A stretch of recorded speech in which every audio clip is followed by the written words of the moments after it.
I just want to make a quick point. In the last 3 years, Portland has approved 3,000 units of new housing. 1,600 have been completed, 600 are in the pipeline.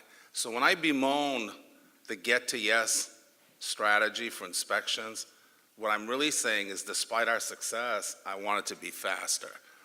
Before I answer the question on the Housing Trust Fund, I think I've learned as an attorney, you don't have to answer the question they ask, just answer something.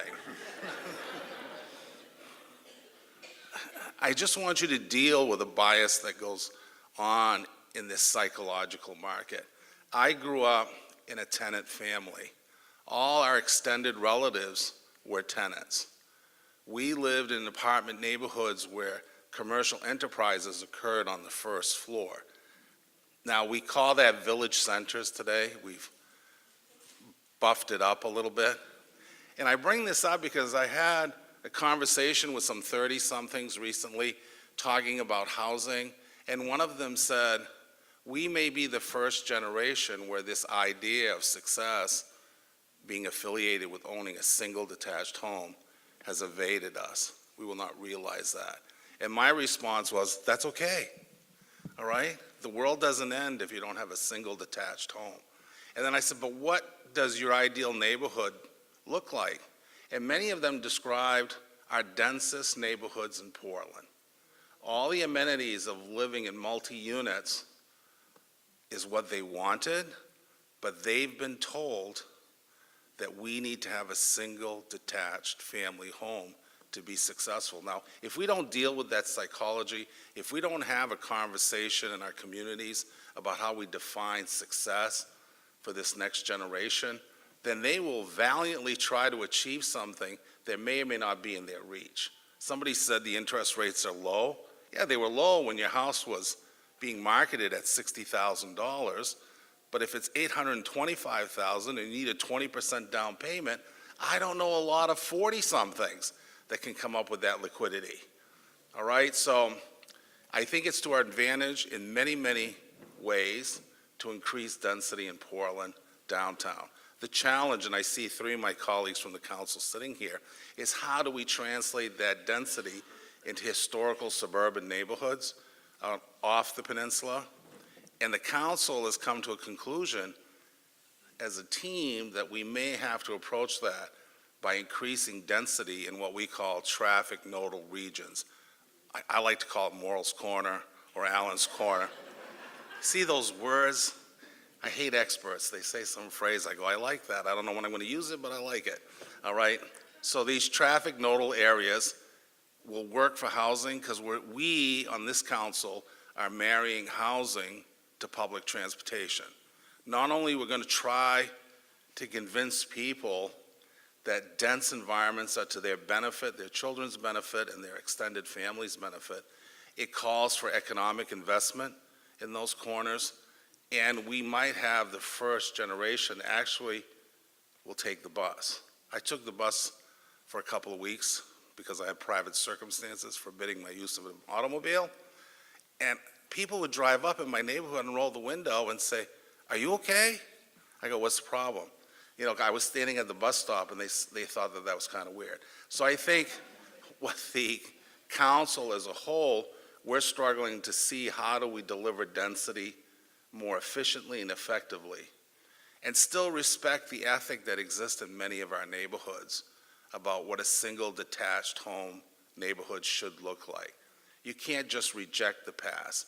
You have to negotiate with the past to create a new future. So I want to get that out there. So it's like the old slogan, let's taste it again for the first time. Some of us grew up in those dense neighborhoods, for better or for worse.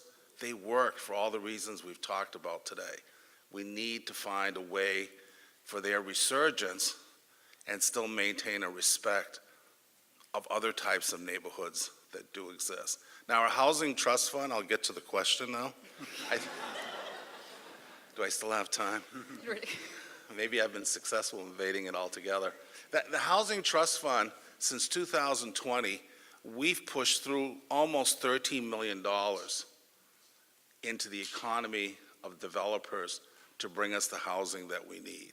That's really significant. Right now, the council approved a $4 million outlay to build the first limited co-op equity housing neighborhood off Douglas Street, which will be for the working person. And I hate that term too. What is a working person?